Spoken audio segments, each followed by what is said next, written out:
اور جب صحابہ کرام کے دل میں یہ خیال آیا کہ یہ کہہ رہے ہیں کہ ہمیں نشانی دکھاؤ، معجزہ دکھاؤ، ہم سب ایمان لے آئیں گے، اللہ نے کہا نہیں دکھانی۔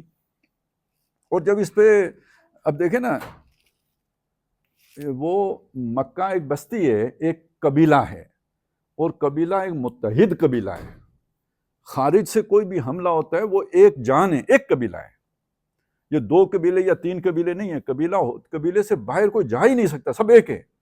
اس قبیلے کے اندر اختلاف کس نے پیدا کیا؟ یہ جو ابو جہل تھا نا، یہ نیشنلسٹ تھا، اس نے حضور صلی اللہ علیہ وسلم کے اوپر جو سب سے بڑا الزام رکھا وہ یہ رکھا کہ انہوں نے ہمارے اتحاد کو پارا پارا کر دیا ہے، ٹھیک ہے۔ اب اگر وہاں صحابہ کی یہ خواہش پیدا ہو رہی ہے کہ یہ اتحاد دوبارہ ہو جائے، یہ سارے ایمان لے آئیں، تو کوئی ناجائز خواہش تو نہیں ہے؟ اللہ کہتا ہے نہیں، یہ اختلاف ہی رہے گا، یہ بالکل مل کے نہیں رہیں گے۔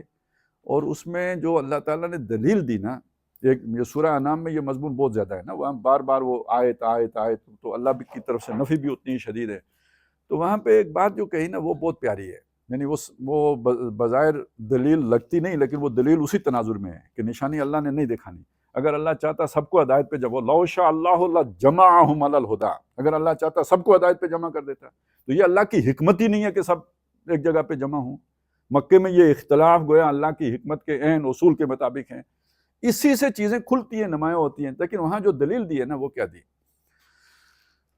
وَمَا مِن دَابَّةٍ فِي الْأَرْضِ وَلَا طَائِرٍ يَطِيرُ عَلَى جَنَاحَيْهِ، اس زمین کے اوپر کوئی جاندار نہیں ہے، اور یہ آسمان پر اڑنے والا کوئی پرندہ نہیں ہے جو اپنے 2 پروں پہ اڑتا ہے، إِلَّا أُمَمٌ أَمْثَالُكُمْ، مگر تمہاری طرح وہ بھی بہت سی امتیں ہیں۔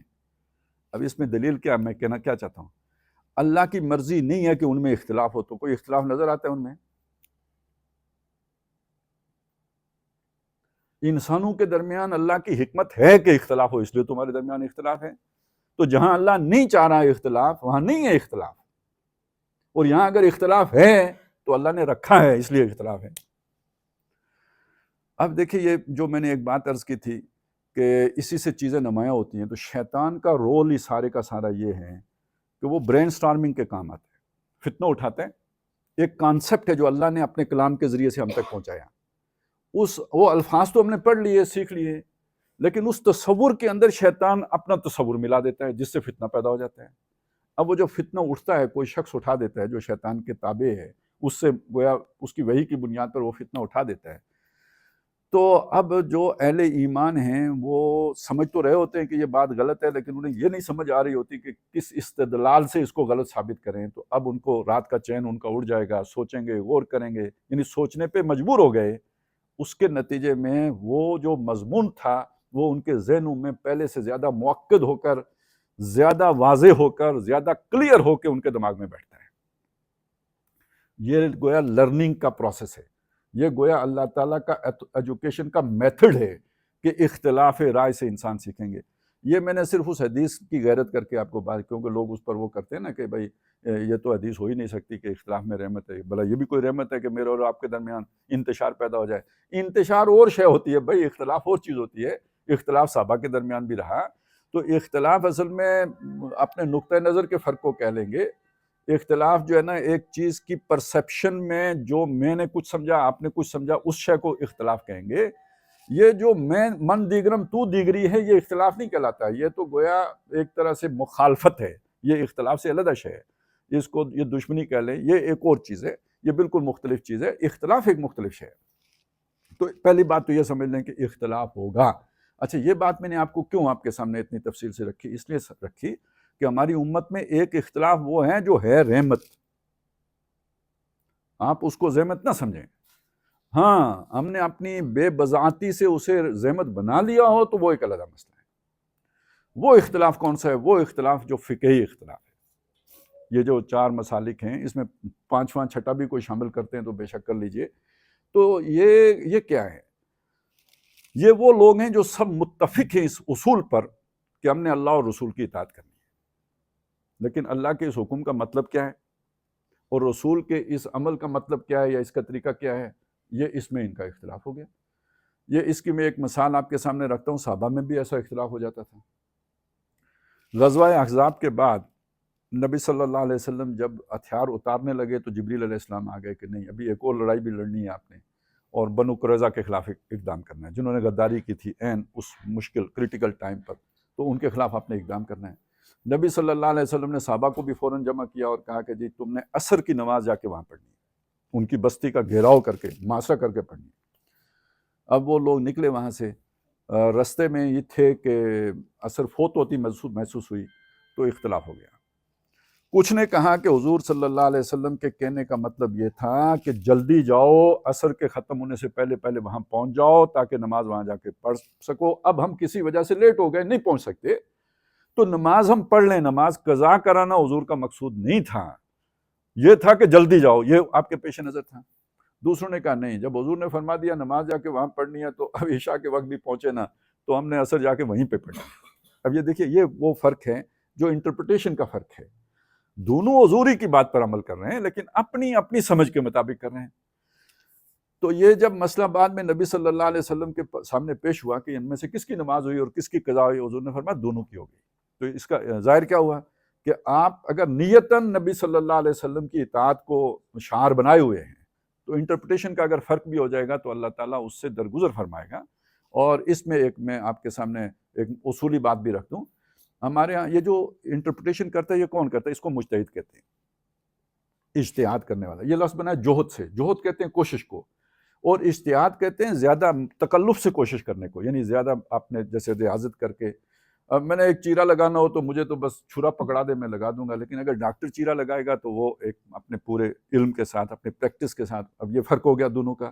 تو مجتہد وہ ہوتا ہے جو اپنی پوری محنت، اپنی یعنی ایک ریسرچ آپ کہہ لیجئے، ریسرچ کر کے ایک رائے قائم کرتا ہے، یہ مجتہد ہوتا ہے۔ تو یہ جو مجتہد ہیں ان کے بارے میں کہا جاتا ہے مجتہد دو طرح کا ہوتا ہے، ایک مجتہد مختی ہوتا ہے اور ایک مجتہد مصیب ہوتا ہے۔ مجتہد مختی یہ ہے کہ اس نے کوشش پوری کی ہے صحیح رائے تک پہنچنے کی، لیکن غلط رائے تک چلا گیا، اس نے صحیح انٹرپریشن نہیں کی، اس کا غلط ہو گیا، تعبیر غلط ہو گئی اس کی۔ اور مصیب وہ ہے کہ جس نے کوشش بھی کی اور صحیح رائے بھی قائم کر لی۔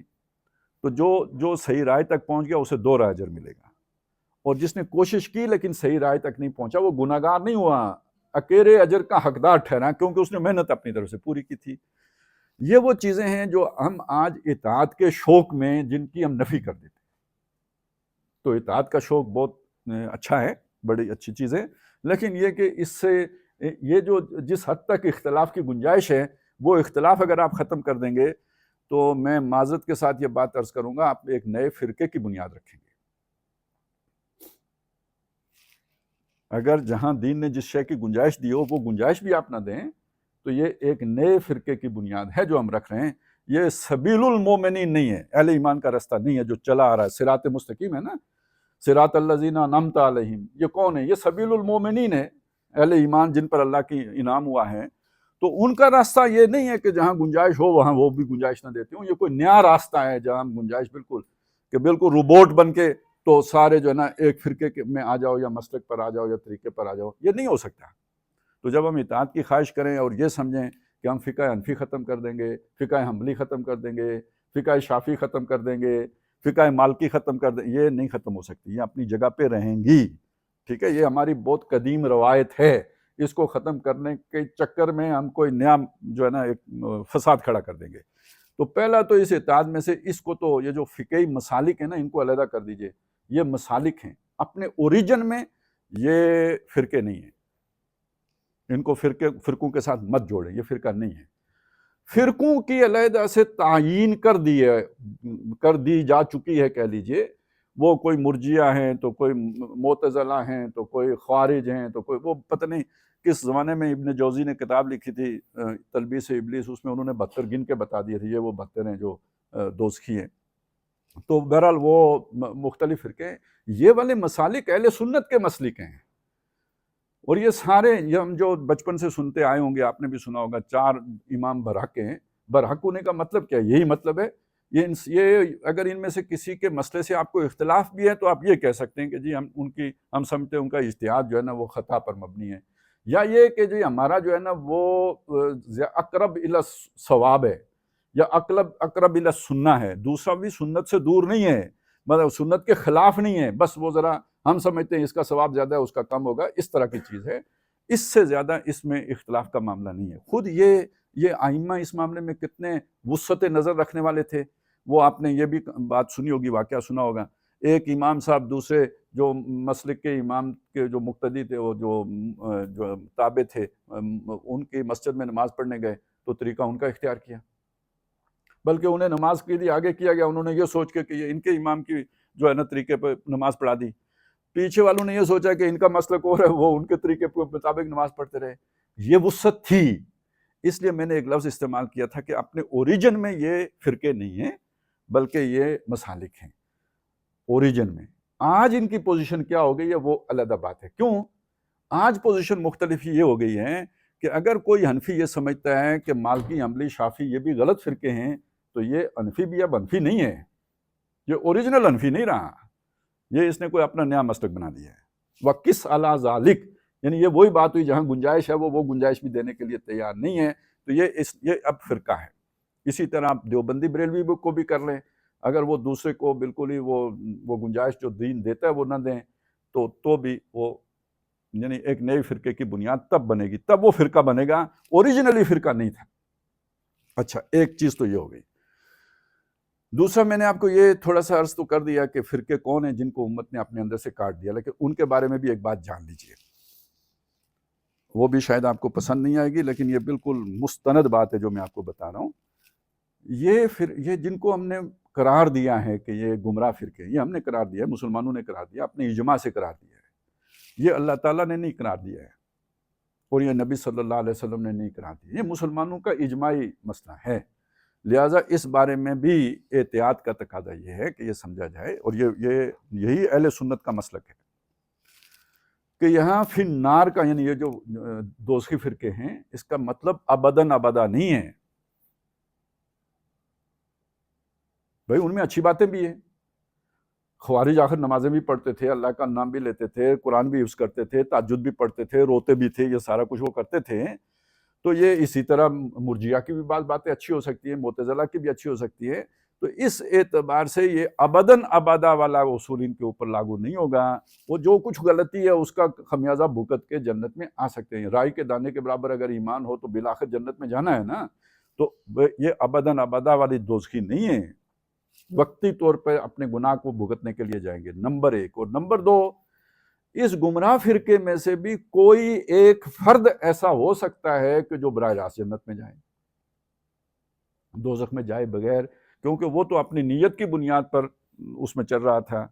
تو یہ دو باتیں اس حوالے سے بھی، یعنی وہ فرقے جو گمراہ فرقے جنہیں ہم سمجھتے ہیں، ان کے بارے میں بھی یہ دو باتیں ہمیں معلوم ہونی چاہیے، اچھی طرح سے معلوم ہونی چاہیے اور یاد رکھنی چاہیے، اور دوسروں کو بھی بتانی چاہیے کہ وہ ابداً ابدا جہنمی نہیں ہیں، اور ان کا ہر کوئی دوزخ سے ڈبکی کھا کے ہی جنت میں نہیں جائے گا، کوئی براہ راست بھی جا سکتا ہے.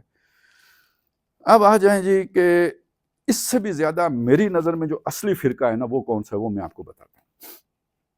یہ تو مذاہب، مسلک کی بنیاد پر، مذہب کی بنیاد پر، نقطہ نظر کی بنیاد پر فرقہ بنتا ہے. اب فرقے کے لفظ کو سمجھیے. فرقہ کا لفظ ہے نا جدا ہونا، فرق، دو چیزیں الگ الگ. یعنی ایک تھا وہ بنیان مرصوص، متحد و متفق.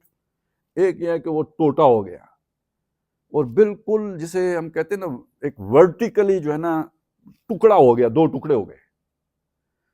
یہ ہے اصلی فرقہ. اور یہ اصلی فرقہ ہے اصل میں سیاسی تقسیم سے وجود میں آتا ہے. جہاں مجھے افسوس ہوتا ہے نا، جس کو ہم فرقہ ہی نہیں سمجھتے، جس کا ہمیں احساس ہی نہیں ہے کہ یہ فرقہ ہے، جس نے امت کو ورٹیکلی پھاڑا ہے اور علیحدہ علیحدہ کر دیا ہے. یہ ایرانی، تورانی، افغانی، یہ نیشنلزم کی بنیاد پر فرقہ واریت ہے، جس کے بارے میں اللہ کے نبی نے فرمایا صلی اللہ علیہ وسلم، جس نے قومیت پر بات، تعصب پر بات کی، وہ ہم میں سے نہیں. جس نے تعصب پر بات کی وہ ہم میں سے نہیں.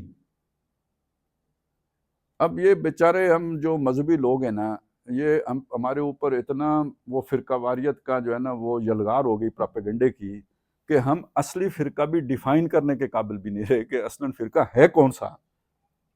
اصلی فرقہ یہ پاکستان ہے، ہندوستان، کیا ہے، افغانستان ہے، ایران ہے، سعودی عرب ہے، شام ہے. محمد الرسول اللہ صلی اللہ علیہ وسلم تو ایک امیر کے تابع امت چھوڑ کر گئے تھے، اور فرما کے گئے تھے کہ جب ایک امیر کی بیعت ہو جائے اس کے بعد اگر کوئی دوسرا اٹھے تو اسے قتل کر دو. اس اختلاف کی گنجائش دی یا نہیں دی؟ میں نے آپ کے سامنے رکھا نا. اس اختلاف کی گنجائش دی حضور نے. تو بڑا فرقہ کون سا ہوا؟ اور پھر پیدا کون سا ہوا جس نے امت میں جو 70,000 مختلف جنگوں میں صحابہ کے دور میں کام آ گئے، وہ کس بنیاد پر کام آئے تھے؟ مسلک کا اختلاف تھا، کوئی رفع دین کا جھگڑا تھا، کوئی تراویوں کا جھگڑا تھا. کس قبیلے کا حق ہے؟ یہ ایک نیا مسئلہ کھڑا ہو گیا. بھی کوئی کہتا ہے بنو ہاشم کا حق ہے، کس نے کہا نہیں بنو امیہ کا حق ہے. یہ جھگڑا کھڑا ہو گیا نا. اس بات کو سمجھ لیں، یہاں سے جس فرقہ واریت کی بنیاد پڑی ہے نا، وہ بڑھتی ہی چلی گئی. پھر وہ جب انگریز آئے تو ان کا تو اصول ہی تھا ڈیوائڈ اینڈ رول والا. انہوں نے مزید جو ہے نا اس کو ہوا دی. یہ تو عربوں کے یہ جو ریاستیں ہونا تو یہ چاہیے تھا نا، کم از کم عربوں کی تو ایک ریاست ہوتی نا، نیشنلزم کی بنیاد ہی صحیح. تو العرب تو ملت واحدہ ہوتے، لیکن ان کے یہ ٹوٹے کیوں کیے؟ یہ انگریز کا وہ ڈیوائڈ اینڈ رول کا اصول تھا جس کے تحت انہوں نے یہ ٹوٹے کیے. وعدہ یہ کیا تھا کہ بھائی تم ترکوں کے خلاف بغاوت کرو. یہ جو اردن والے ہیں نا، اردن اس کا پتہ نہیں دادا پڑدادا کوئی تھا شریف حسین، وہ اس وقت پورے گورنر تھا ترکوں کا مکہ کا. یہ سارا عرب اس کے کنٹرول میں تھا. اس کو انگریزوں نے جا کے گولی دی کہ یہ سارا ہم تمہیں دے دیں گے، اقتدار تمہیں عطا کر دیں گے، تم ترکوں کے خلاف بغاوت کرو. ترکوں کے کیونکہ وہ ترکوں پر حملہ آور تھے. جیسے آج پاکستان نشانے پہ رہنا تو وہ پرانے غصے آس پاس والوں کو بھی جگائے جا رہے ہیں کہ چلو بھائی اپنا بدلہ تم بھی لے لو تو تم بھی لے لو. تو اس وقت اب آپ سمجھے نا، سیلاب آ رہا ہے ویسٹ سے، اور سب سے آگے کون کھڑا ہے؟ ترکی. تو ترکی کو کمزور کرنے کے لیے وہ round the cape of good hope ادھر ہندوستان بھی پہنچ گئے تھے. پھر ہندوستان سے انہوں نے پینیٹریٹ کیا ہے عرب کی طرف، اور جو گویا جا کے پیچھے سے وار کیا، عربوں کو اکسایا، ترکوں کے خلاف کھڑا کیا. اور جب ترک کھڑے ہو گئے، عرب کھڑے ہو گئے اور ترکوں کو نکال دیا جزیرۃ العرب سے، تو اس کے بعد کیا ہوا؟ مسلک کی بنیاد پر ایک جو ہے نا وہ شریف حسین کے خلاف بغاوت کرا دی، پھر آل سعود کو کھڑا کر دیا. اس طرح کرتے کرتے ایک دل کے ٹکڑے ہزار ہوئے والی کیفیت خود عرب میں ہو گئی. اور کیا کیا ملا کہ اردن کتنا سا ملا اس کو، کچھ اور بھی اسے عراق میں بھی مل گیا تھا، اس کے خاندان کے حصے کو کویت بھی مل گیا تھا. لیکن یہ کہ بہرحال یہ ٹکڑے کر کے انہوں نے دیا. اس فرقے کا آپ نے نام سنا کبھی؟ یہ بھی کوئی فرقہ واریت ہے؟ اصل فرقہ واریت یہ پھر میں عرض کر دوں. اچھا اب دیکھیں، علامہ اقبال نے صرف علامہ اقبال ہیں جنہوں نے اس فرقے کو ایڈریس کیا ہے. تو یہاں تک تو میں نے آپ کے سامنے ذرا تھوڑا سا صرف صورت احوال واقعی رکھی ہے جو اس وقت ہمارے سامنے گراؤنڈ سچویشن ہے. میں نے چاہا کہ وہ آپ کے سامنے عرض کر دوں. اب آ جائیں جی اتحاد.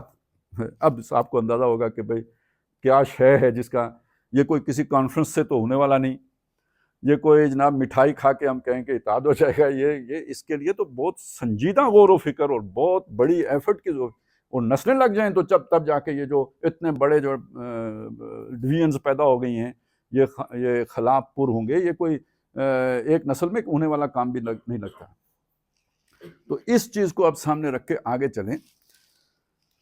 تو میں آپ کے سامنے پہلے یہ ایک عام سی بات رکھتا ہوں کہ فطرت کی بات کریں نا تو فطری طور پر جو مضبوط اتحاد بنتا ہے فوری، وہ بنتا ہے خوف کی وجہ سے. سیلاب آ جائے تو ہم نے سنا ہے کہ جی وہ سانپ اور بکری اور شیر اور بکری ایک ہی جگہ پہ پناہ لے لیتے ہیں، کیونکہ خوف اتنا شدید ہوتا ہے کہ جبلت جو ہے نا وہ یعنی وہ جینے کی جبلت سب پہ غالب آ جاتی ہے. باقی جبلتیں چیر پھاڑ والی، یہ لالچ والی، یہ ساری نیچے چلی جاتی ہیں. تو خوف کی شدت یہ سب کو متحد کر دیتی ہے. یہ جو تفرقے والی کیفیت ہے وہ ختم ہو جاتی ہے، جوڑنے کا سبب بن جاتی ہے. اب اگر آپ دیکھیں نا تو ہم نے پاکستان بننے کے پیچھے اگرچہ کہ نعرہ لا الہ الا اللہ کا ضرور لگا ہے، لیکن جو اصل بات تھی وہ ہندو کا خوف تھا. انگریز جا رہا ہے واپس، ہندو اکثریت میں ہیں، عزائم ان کے ٹھیک نہیں ہیں جو اب نظر آ رہے ہیں. اس وقت عام آدمی کو نہیں نظر عام آدمی کو نظر آتے تھے، وہ جو اپنی اکیڈمیوں میں بیٹھے ہوئے تھے نا ان کو نظر نہیں آتے تھے، کیونکہ وہ ہندو کے ساتھ انٹریکشن میں نہیں تھے، وہ مارکیٹ میں نہیں تھے. انہیں ہندوؤں کے اندر یہ جو ہندوتوا کے جراثیم میں یہ انہیں نظر نہیں آئے. لیکن جو آدمی بھگت رہا تھا ان کو اس کو نظر آ رہے تھے، اس لیے اسے قائد اعظم کی انگریزی بھی سمجھ آ رہی تھی، کیونکہ وہ جانتا تھا کہ ہندو کی نفرت ہندو کے اندر کتنی بھر دی ہے انگریز نے. لہٰذا یہ ہمیں یہ ہندو تو بعد میں اس اکثریت میں یہ اقتدار میں آ جائے گا اور ہمیں یہ کھا جائے گا، نہ ہماری معیشت چھوڑے گا، جیسے آج انڈیا میں ہو رہا ہے. خبریں نہیں آ رہی لیکن ہو رہا ہے مسلمانوں کے ساتھ. تو یہ خوف تھا جس نے پاکستان بنوایا. جاگیرداروں کو بھی خوف تھا کہ جاگیریں ہڑپ ہو جائیں گی، اور ہر ایک کو اپنی اپنی جگہ پہ خوف تھا. تو یہ سارے خوفزدہ لوگ ایک ہو گئے، ملک بن گیا. تو خوف ایک ایسا ایلیمنٹ ہے جو متحد کر دیتا ہے. لیکن بہرحال آپ کو معلوم ہے کہ خوف ایک منفی شے ہے، منفی جذبہ ہے، سلبی قوت ہے، اور یہ زیادہ دیر تک قائم بھی نہیں رہتا. لہٰذا جب آپ منزل حاصل کر لیتے ہیں تو اس کے فوراً بعد اختلاف جنم لے لیتے ہیں، پھر وہ شیرازہ بکھر جاتے ہیں. اب آپ دیکھیے میری بات کے وزن کو محسوس کیجئے کہ اگر آپ تھوڑا سا سٹڈی کر لیں مسلم لیگ کو اور کانگریس کو.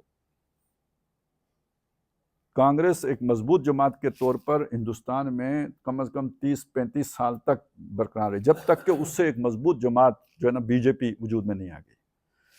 جبکہ اس کے مقابلے میں پاکستان کو دیکھیں، حاصل کرنے کے فوراً بعد مسلم لیگ کے اندر اختلافات نے جنم لینا شروع کر دیا.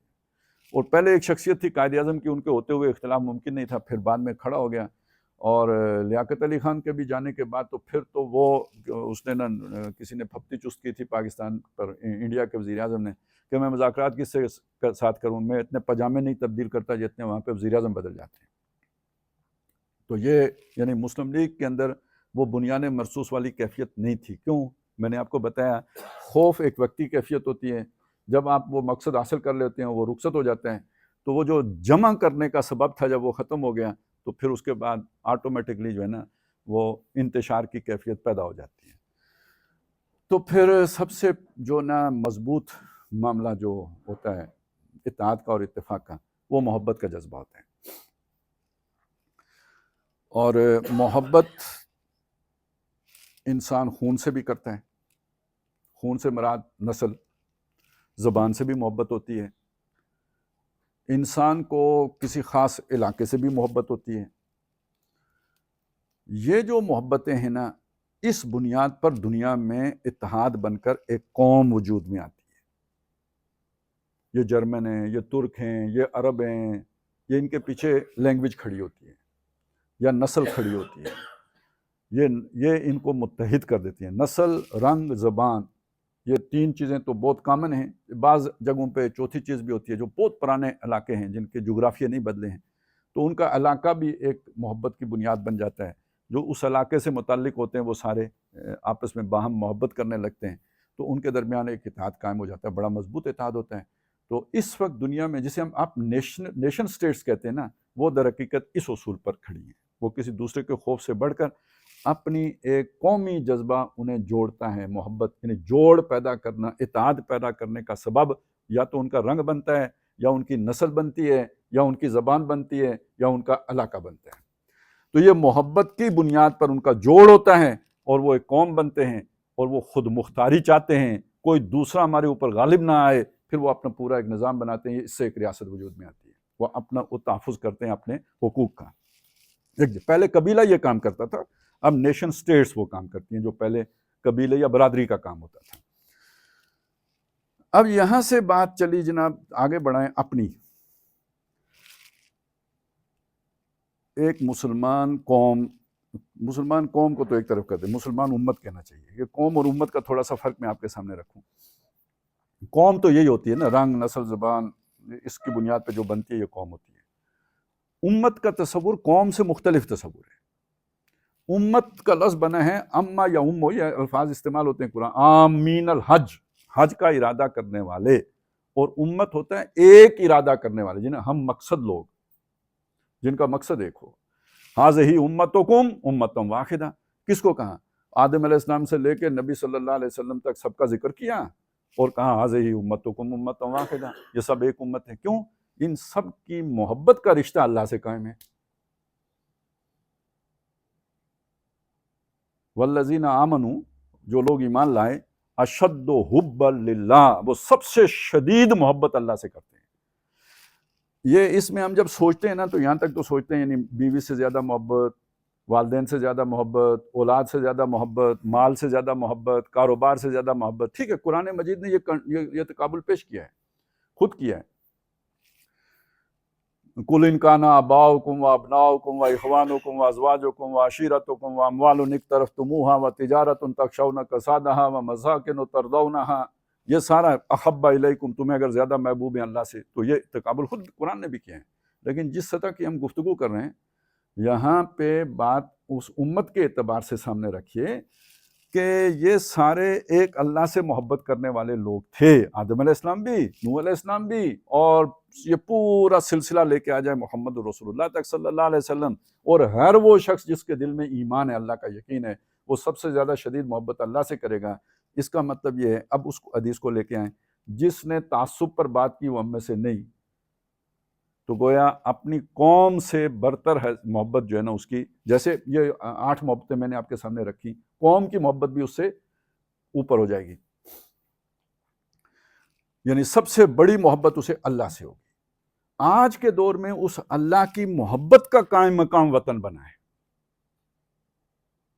اس لیے اقبال نے یہ بات کہی تھی کہ اس دور میں جام اور ہے، جام اور ہے، جم اور، تہذیب کے عاذر نے ترشوائے صنم اور، مسلم نے بھی تعمیر کیا اپنا حرم اور، ان تازہ خداؤں میں بڑا سب سے وطن ہے. جو پیرہن اس کا ہے وہ مذہب کا کفن ہے. کہ جو محبت اللہ سے ہونی چاہیے، اللہ کے لیے جان دی جاتی ہے، وہ جان آج وطن پر قربان کی جاتی ہے. اس لیے ساری دنیا میں وطن پر جان قربان کرنے والا شہید ہوتا ہے. وہ سکھ ہو، ہندو ہو، کوئی بھی ہو، وہ شہید کہلاتا ہے.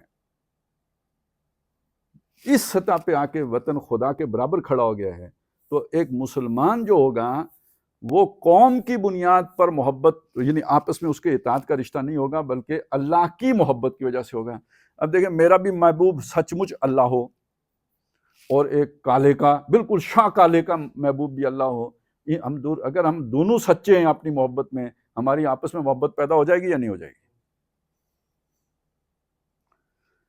یہ وہ شے ہے جسے سمجھنے کی ضرورت ہے، اور یہ وہ شے ہے جسے ہم بحیثیت پاکستانی بھی نہیں سمجھ پا رہے کہ وہ بنیان مرصوص کا ہم نے نعرہ تو لگا دیا، لیکن کیا ہمارے درمیان اتحاد ہے؟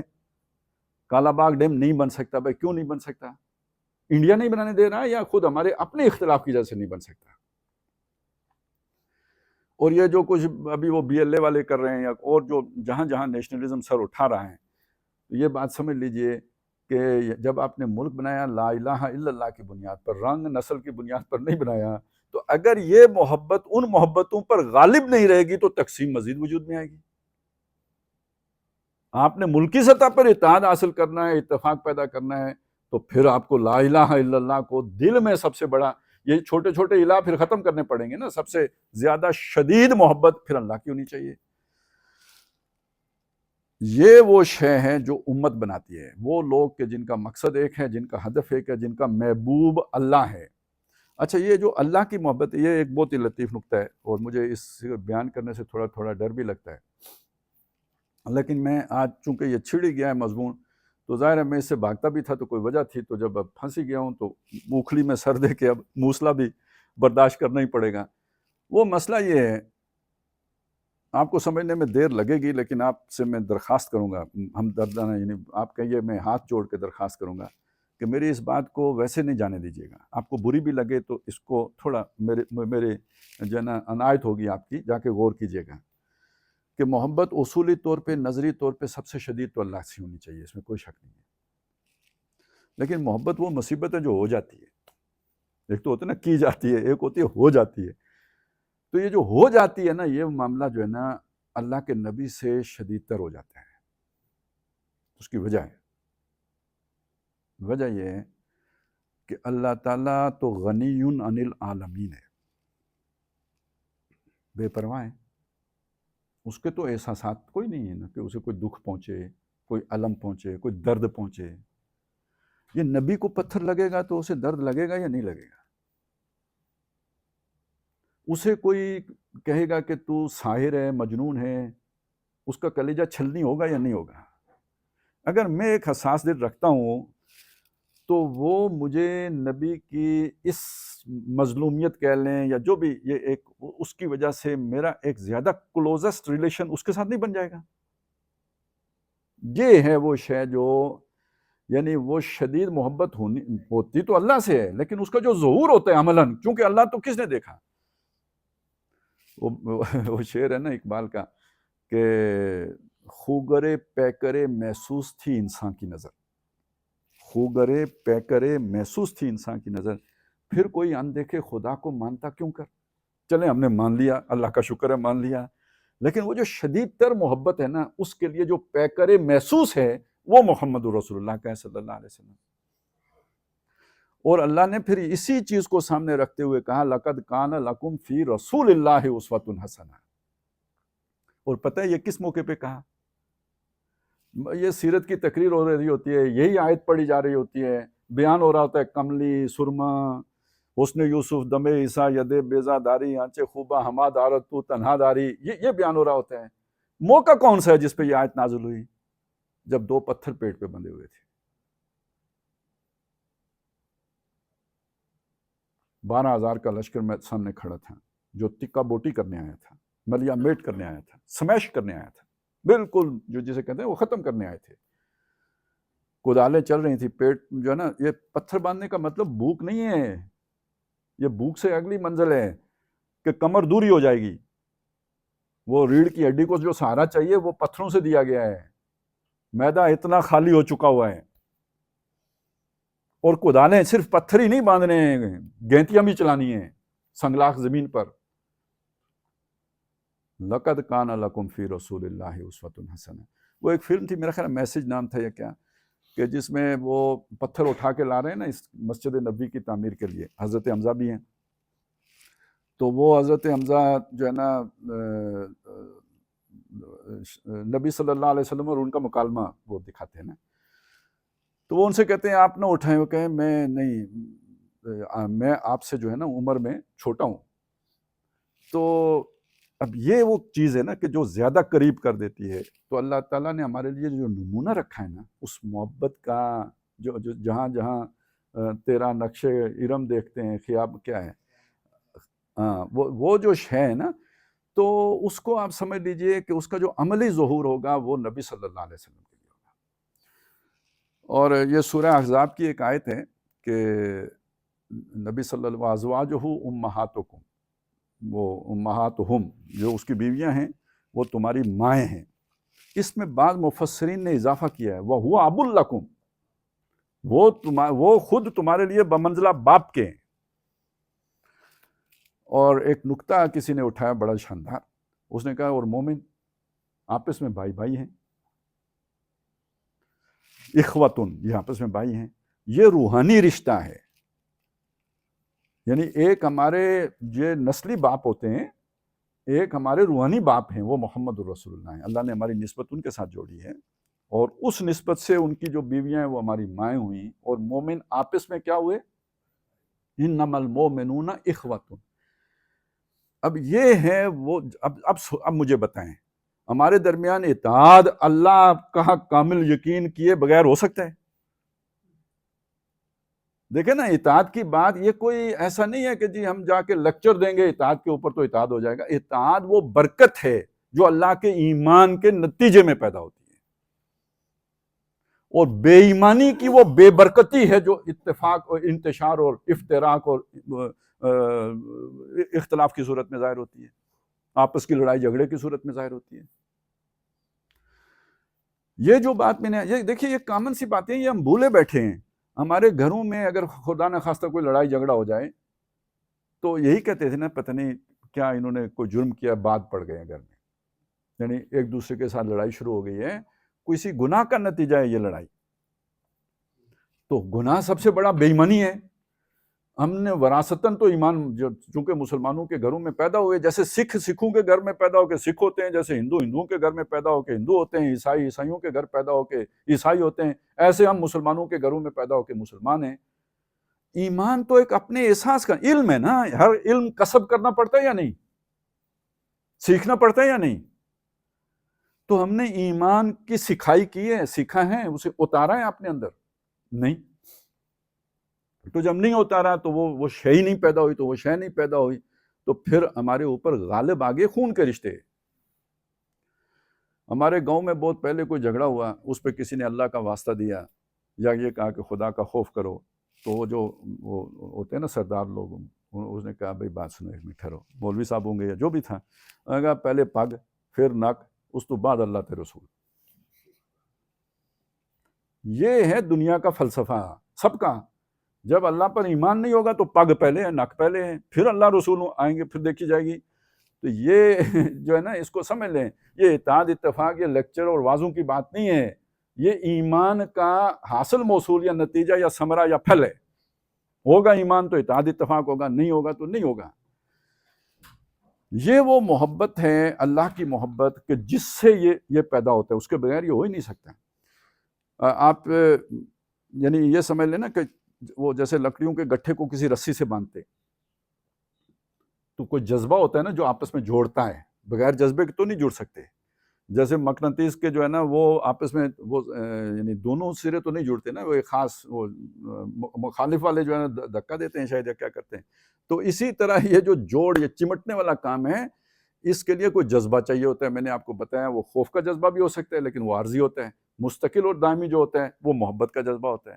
اور اس میں دیکھیں جبلتیں پیچھے چلی جاتی ہیں، کتنی پیچھے چلی جاتی ہیں۔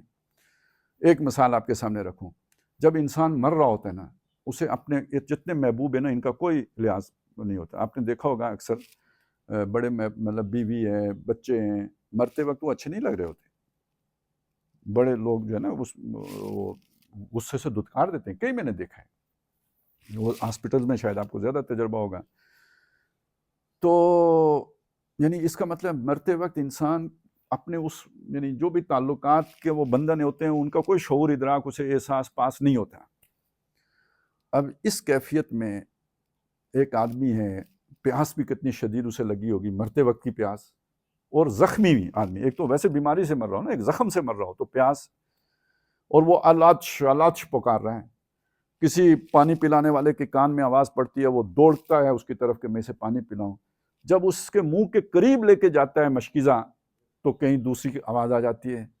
اس کیفیت میں وہ کہتا ہے مجھے چھوڑو، میرے بھائی کو پانی پلا دو۔ جب وہ اس کے پاس جاتا ہے تو تیسری طرف سے آواز آ جاتی ہے، وہ بھی یہی کہتا ہے کہ یعنی یہ کامن بات ہے، کسی ایک آدمی کی بات نہیں ہے۔ وہ اس کہتا ہے اس جو دوسرا ایک اور آواز آئی ہے اس کو پلاؤ، چھوڑو مجھے۔ اس تک پہنچتے پہنچتے وہ جان آفرین کے سپرد کر چکا ہوتا ہے۔ دوسرے کے پاس واپس آتا ہے، چلیں اسے جو ہے پلا دوں، وہ بھی ختم ہو چکا ہوتا ہے۔ پہلے کے پاس واپس آتا ہے، وہ بھی ختم ہو چکا ہوتا ہے۔ تینوں ایک دوسرے کو ترجیح دیتے ہوئے دنیا سے چلے گئے، پانی کا ایک گھونٹ ایک نے بھی نہیں پیا۔ اب مجھے بتائیں یہ اتحاد و اتفاق دنیا کی کوئی آئیڈیالوجی پیدا کر سکتی ہو تو بتائیے، کوئی جذبہ، کوئی دنیا کی ٹیمپٹیشن، کوئی شے یہ والا جو ہے نا، یا کوئی تعصب، یہ والی محبت کے اور ترجیح اور جو ایثار دوسرے کو ترجیح دینے والا کام کہیں سے ہو سکتا ہو؟ یہ تو صرف صحابہ اکرام کی صورت میں آپ کو نظر آئے گا۔ یؤثرون علی انفسہم ولو کان بہم خصاصہ، اپنے اوپر دوسرے کو ترجیح دیتے ہیں خواہ خود ضرورت مند ہی کیوں نہ ہوں۔ تو اتحاد کی بنیاد یہ بنتا ہے، جب تک آپ اپنے مفادات کی قربانی دینے کے لیے تیار نہ ہوں، اتحاد نہیں ہو سکتا۔ تو اب آپ سوچیں کہ جو اس وقت مسلمانوں میں بڑا تفرقہ ہے، سیاسی تفرقہ، تو 7 مفادات جڑے ہوئے ہیں، حکمرانی ہے۔ کون اپنی حکمرانی چھوڑے گا؟ بھئی عرب شہزادے چھوڑیں گے، اردن والے چھوڑیں گے، کویت والے چھوڑیں گے، ایران والے چھوڑیں گے، افغانستان والے چھوڑیں گے۔ وہ کہتے ہیں ہمیں اٹک تک دو۔ جو سب سے بڑی اسلامی ریاست، ہمیں تو ہماری زندگی میں ایک ہی امارت اسلامیہ یا افغانیہ پیدا ہوئی، وہ بھی کہتے ہیں یار اٹک تک ہمیں دو کیونکہ ہم افغان ہوتے ہیں۔ آج میری بات کی سمجھ؟ تو جب مفاد نہیں چھوڑ سکتے تو اتحاد کیسے ہوگا؟ نہیں ہو سکتا۔ اور اگر آپ اتحاد پیدا کرنا چاہتے ہیں تو اس کے لیے کرنا کیا پڑے گا؟ وہی ایمان کی محنت۔ حاصل تو یہ نکلا۔ اور اس میں ایک بات اور میں آپ کے سامنے رکھوں، اب ہمارے میں نے پہلے شروع میں جو بات کہی تھی، مسالک کو میں نے ایک وہ انڈورسمنٹ دی تھی، لیکن اب وہ مسالک بھی آج آ کے فرقے کی صورت اختیار کر چکے ہیں۔ یہ میری مسجد ہے، میرے مسلک کی مسجد ہے، اس کے ساتھ میرے مفادات جڑ چکے ہوئے ہیں، میں اس کے اوپر باقاعدہ بورڈ لگا کے بتاتا ہوں یہ میری مسجد ہے، ادھر نہیں آنا، خام خواہ انتشار ہوگا۔ یہ جو باہر لکھا ہوتا ہے نا مختلف، جس سے پتہ چل جاتا ہے یہ فلانے مسلک کی ہے، تو یعنی باقی دور دور ہی رہو، ادھر آنا ہی نہیں، کوئی ہم نے بورڈ لگا رکھا ہے، یہ ٹریڈ مارک ہے ہمارا۔ بعض مسجدوں میں تو وہ کہیں آپ نے دیکھا بھی ہوگا، کہیں ایک دفعہ کوئی پوسٹ جو ہے نا کسی نے شیئر کی تھی، باہر لکھا ہوا تھا یہاں فلانے مسلک کا داخلہ ممنوع ہے۔ تو جب آپ یہاں تک پہنچ جائیں، خواہ اعلانیہ بورڈ لگا کے پہنچیں یا آپ کے دل میں یہ صورت پیدا ہو چکی ہے، یہ خود ایک فرقہ ہے۔ اب یہ وہ مسلک نہیں ہے جس کو میں نے شروع میں جو ہے نا وہ گنجائش دی تھی، جس کی یہ ایک فرقے کی صورت بن چکی ہے، یہ وہ نہیں ہو۔ اور اب بدنصیبی سے یہ بھی ہو چکا ہوا ہے، یہ بھی ہو چکا ہے کہ ہمارے علاوہ اور کوئی حق پر بھی نہیں ہے، لہذا اس وقت کی صورتحال یہ ہے۔ اب اگر آپ چاہتے ہیں بھئی کوئی عملی صورت بنے، دیکھیں میں نے ابھی تک جتنی بھی بحث کی ہے وہ تو کی ہے نا اس جو ایک موٹیو ہوتا ہے یا جو ڈرائیونگ فورس ہوتی ہے اس کے اعتبار سے کی ہے۔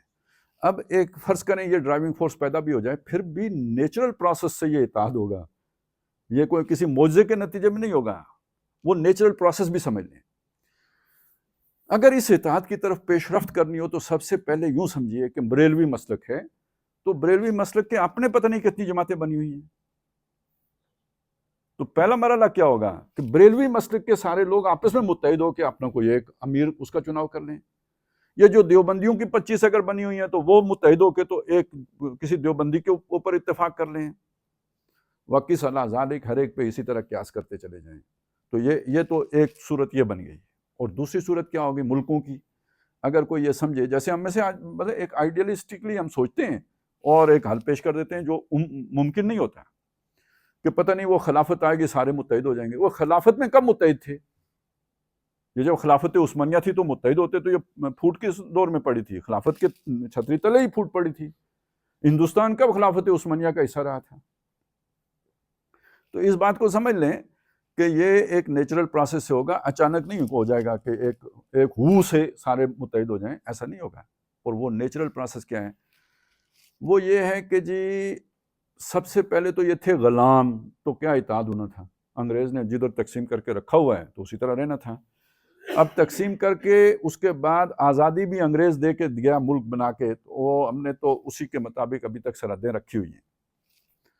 اگلا کام جو ہو سکتا ہے ممکن، وہ کیا ہو سکتا ہے کہ مسلمان ملکوں کے درمیان آپس میں ایک چلیں یوں کہہ لیجئے جیسے یورپی یونین ہے یا جیسے اقوام متحدہ کا فورم ہے، اس طرح کا ایک مؤثر فورم وجود میں آ جائے۔ وہ مؤثر میں نے کیوں کہا؟ آئی سی سی ہے نا، کیا ہے نہیں، او آئی سی ہے، او آئی سی ہے، ٹھیک ہے، او آئی سی، تو وہ ہے، تو وہ ایک غیر مؤثر فورم ہے، اس کا کوئی حال الہ نہیں ہے۔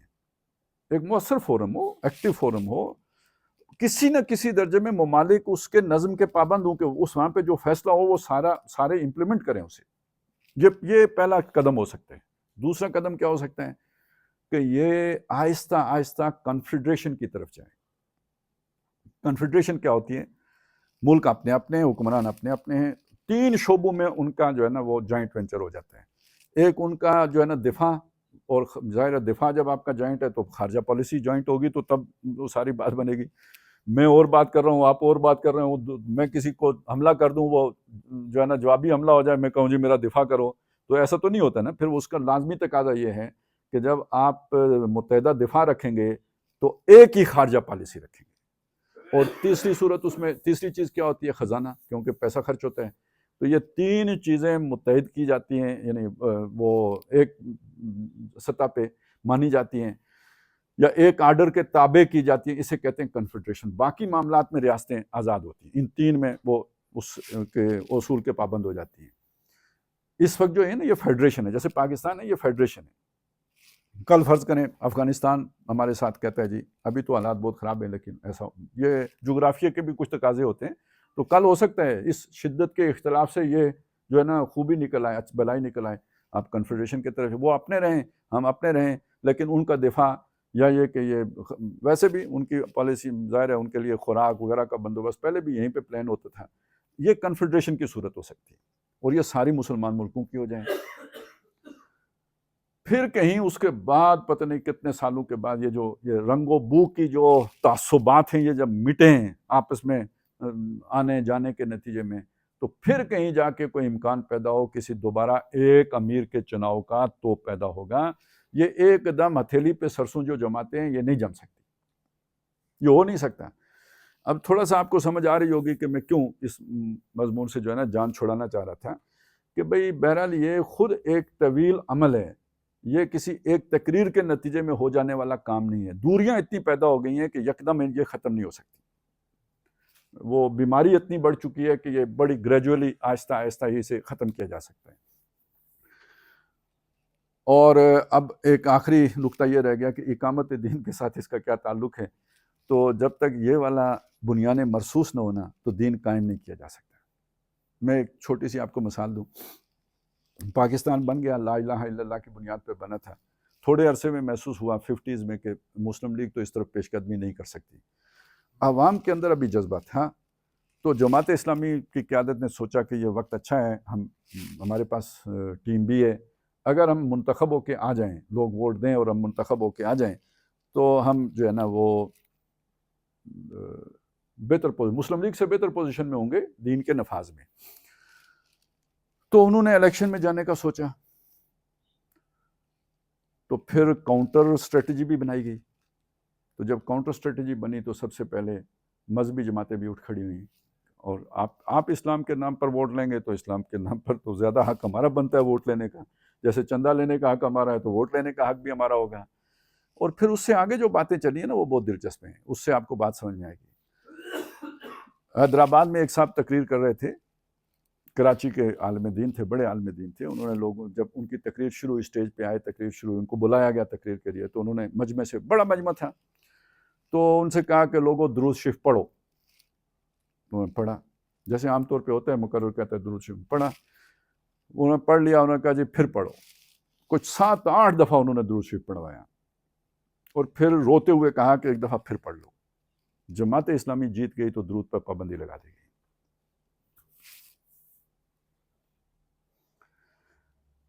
تو اب آپ کو سمجھ آیا نا، جب تک یہ والی جو ہے نا تعصبات ہوں گے تو اقامت دین کا امکان جو ہے نا، جس کے جیتنے کا امکان ہوگا اس کی ٹانگ سارے مل کے کھینچیں گے.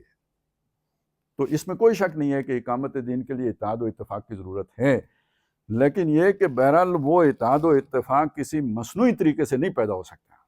اس کے لیے یہ سارا جو میں نے آپ کے سامنے رکھا ہے، محنت سب کو کرنی پڑے گی. اور اب آ جائیں جی اس رسی کی طرف. ظاہر ہے وہ محبت دو طرفہ عمل ہے نا، محبت دو طرفہ عمل ہے. تو یہ محبت پیدا کرنے کا جو اللہ تعالیٰ نے ہمیں سرچشمہ دیا ہے نا، وہ اللہ کی کتاب ہے. وہ پیکر محسوس تو نہیں ہے. اب اس سے کنیکشن پیدا کرنا ہے، محبت کا تعلق پیدا کرنا ہے، تو کیسے پیدا ہوگا؟ وہ کنیکٹنگ جو ہے نا میٹر کیا ہے؟ وہ ہے قرآن مجید. اس لیے فرمایا وَاعْتَصِمُوا بِحَبْلِ اللَّهِ، اللہ کی رسی سے چمٹو. جب کہا نا وَاعْتَصِمُوا بِاللَّهِ، اس کا کیا مطلب؟ اللہ سے چمٹو. اچھا، یہ چمٹنے کا معنی کیوں کرتے ہیں؟ اس لفظ پر غور فرمائیں، احتساب. یہ لفظ ہمارے جو اپنے چیف آف آرمی سٹاف ہے نا، تو وہی مادہ ہے اس کا. عاصم کا مطلب ہوتا ہے بچانے والا، اس سے بنا ہے لفظ احتسام. معصوم ہوتا ہے جس کو بچا لیا گیا، اور اس سے لفظ بنا ہے احتسام. احتسام ہوتا ہے بچنے کے لیے کسی سے چمٹنا. یہ جو چمٹنے کا لفظ ہے نا، یہ چمٹنا ایسے ہی نہیں، کسی مخالف سے، کسی مشکل سے، کسی پریشانی سے بچنے کے لیے کسی سے چمٹ جانا، یہ ہوتا ہے احتسام. تو گویا امت جب تم اللہ کے ساتھ جڑو گے اور اللہ کے کام کے لیے کھڑے ہوگے تو دنیا تمہاری مخالفت کرے گی. جب مخالفت کرے گی، اب دیکھیں دو فیکٹر ہو گئے، اللہ کی محبت کا فیکٹر اور دنیا کی جو نفرت ہے اس کا خوف، وہ دونوں جمع ہو گئے. تو بچنے کے لیے تم نے جس کی پناہ پکڑنی ہے وہ اللہ ہے. وَاعْتَصِمُوا بِاللَّهِ، اللہ سے چمٹ جاؤ، آؤ ادھر بچاؤ ہے تمہارا. ہوا مولاکم، وہ تمہارا مولا ہے. اب آپ اپریشیٹ کریں گے مولا کے لفظ کو، کہ گویا امریکہ پیچھے لگا ہوا ہے دوڑ کے، جیسے کوئی غار میں گھستا ہے، ایسے وہ اللہ سے چمٹ گیا. وَاعْتَصِمُوا بِاللَّهِ هُوَ مَوْلَاكُمْ فَنِعْمَ الْمَوْلَىٰ وَنِعْمَ النَّصِيرُ. اس کیفیت میں بندہ ہو تو ان الفاظ کو اپریشیٹ کرے گا نا کہ یہ کیا چیز ہے. لیکن اب اللہ سے چمٹیں کیسے؟ واعتصموا بحبل اللہ، یعنی اللہ سے چمٹنے کا مطلب ہے اللہ کی رسی سے چمٹ جاؤ۔ تمہارے تمام دکھوں کا، تکلیفوں کا، الموں کا علاج اللہ کی اس کتاب میں، اور یہ نبی صلی اللہ علیہ وسلم کی دعا ہے۔ اللہم ان تجعل القرآن ربیع قلبی، اللہ اس قرآن کو میرے سینے کی، میرے دل کی جو ہے نا وہ بہار بنا دے، ونور صدری، میرے سینے کی روشنی بنا دے، وذہاب ہمی وغمی، اور میرے تمام ہموم اور غموم کو رفع کرنے والا بنا دے۔ تو یہ گویا جتنی تکالیف، مصائب، مشکلات ہیں وہ ان کا ازالہ اللہ کی کتاب کے ذریعے سے ہوگا، اس کے ساتھ آ کے چمٹ جاؤ۔ یہ جب تمہارا اتحاد اور اتفاق اس طرح ہو جائے کہ تم سب اللہ کے ساتھ مجموعی طور پر چمٹ جاؤ، تب اقامت دین ممکن ہوگی، اس کے بغیر تو نہیں ہوگی۔ بنیاد مرصوص تو تبھی بنے گی، رکھنا بیچ میں کوئی بھی نہیں رہے گا، تفرقہ اور جو ہے نا وہ آپس میں پھوٹ والی کیفیات ختم ہو جائیں گی، اور اتحاد و اتفاق کی برکت سے پھر وہ اقامت دین کی منزل سر ہوگی۔ تو بہرحال بڑا پروجیکٹ ہے، لیکن کوئی بڑے سے بڑا پروجیکٹ بھی پہلی اینٹ سے شروع ہوتا ہے۔ اگر مجھے ایک بات سمجھ میں آ گئی ہے تو مجھے اپنی زندگی اس کے لیے لگانی چاہیے، آپ کو سمجھ آ گئی ہے تو آپ کو بھی ٹھیک ہے۔ اتحاد اتفاق کی جو ہے نا خواہش رکھنا علیحدہ کام ہے، لیکن اس کو عملی جامہ پہنانے کے لیے قدم اٹھانا ایک بالکل دوسری بات ہے۔ تو ہم جتنے بڑے جتنی مسلمانی ہمارے اندر آتی جائے گی، اتنا اتحاد و اتفاق بھی آتا جائے گا۔ اللہ تعالیٰ ہمیں اس کی طرف پیش قدمی کرنے کی توفیق عطا فرمائے۔ اقول قولی ھذا واستغفر اللہ لی ولکم ولسائر المسلمین والمسلمات۔